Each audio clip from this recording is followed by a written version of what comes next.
Une jolie trousse qui s'attache à un Moleskine pour mettre stylo et téléphone portable, c'est ce que je te propose de coudre. Je vais même te montrer comment adapter les dimensions au cahier de ton choix. Let's go!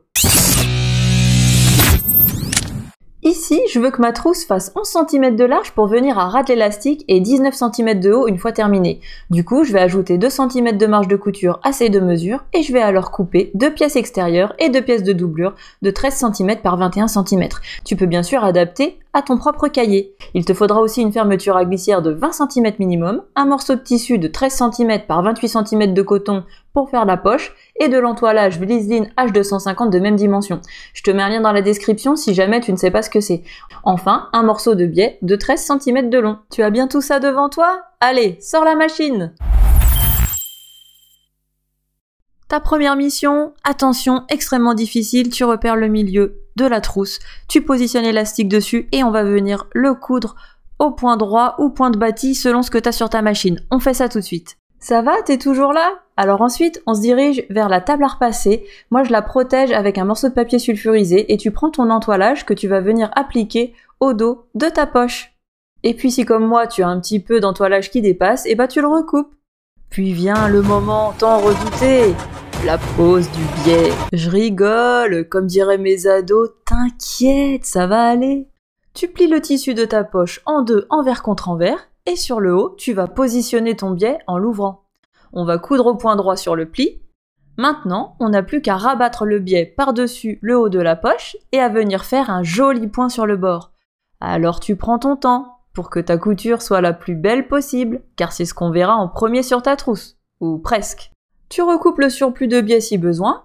Ensuite, tu positionnes ta poche sur une des faces de ta trousse et tu viens bâtir sur 3 côtés afin que le tout reste en place. Ensuite, tu repères le milieu de ta poche, tu marques la ligne au stylo effaçable ou à la craie et tu viens coudre au point droit en faisant un point d'arrêt au début et à la fin. Ça va partitionner ta poche en 2 compartiments. Et si on s'attaquait à la pose de la fermeture à glissière?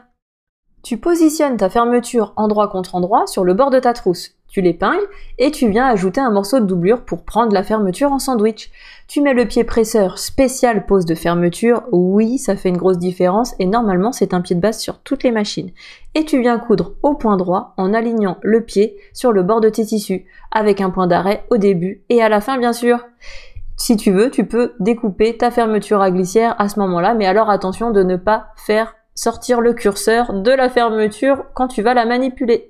C'est le moment de rabattre tes 2 morceaux de tissu du même côté de la fermeture à glissière et de venir faire une jolie surpiqûre. Alors je te conseille de faire un point un petit peu long, un point droit de 3,5 mm environ. Ce sera plus joli et tu vas doucement en suivant bien le bord. Je te conseille même de garder le pied spécial pose de fermeture à glissière. C'est parfait pour cette manipulation. Donc voilà, t'as plus qu'à faire ça.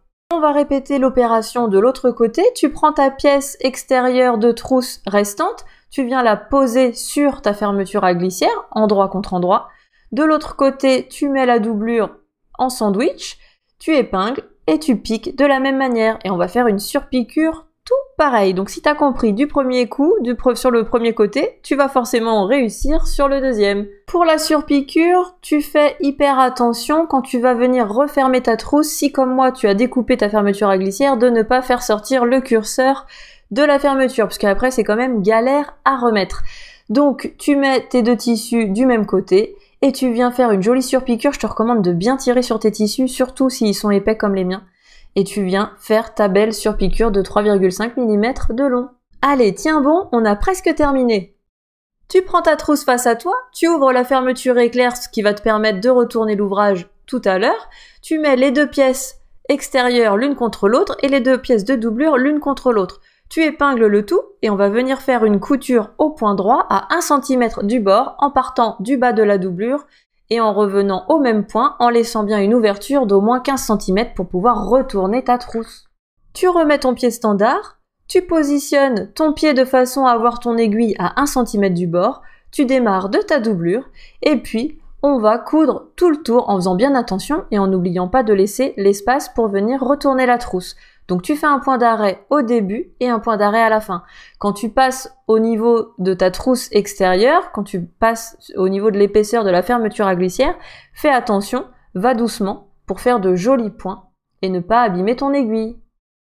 Allez hop, petit accéléré que je rêverais parfois de pouvoir faire en vrai. Ça y est, tu peux arrêter ta machine à coudre, c'est maintenant l'heure de retourner ton ouvrage. Avant, tu dégarnis les angles pour faire de jolis angles. En fait, il suffit de couper le surplus de tissu en biseau dans les 4 coins. Tu retournes, tu pousses bien sur tes angles pour te faire une trousse bien rectangle, bien jolie. Et maintenant, tu n'auras plus qu'à refermer l'ouverture laissée dans ta doublure avec un point invisible. Je te laisse sur ma vidéo du point invisible si c'est une technique que tu ne maîtrises pas encore. Et pour ne rien manquer, je t'invite à t'abonner à ma newsletter dont le lien s'affiche en haut de ton écran et se trouve également dans la description. Ça te permettra de recevoir la liste du matériel une semaine avant qu'un nouveau tuto sorte. Allez, à très vite!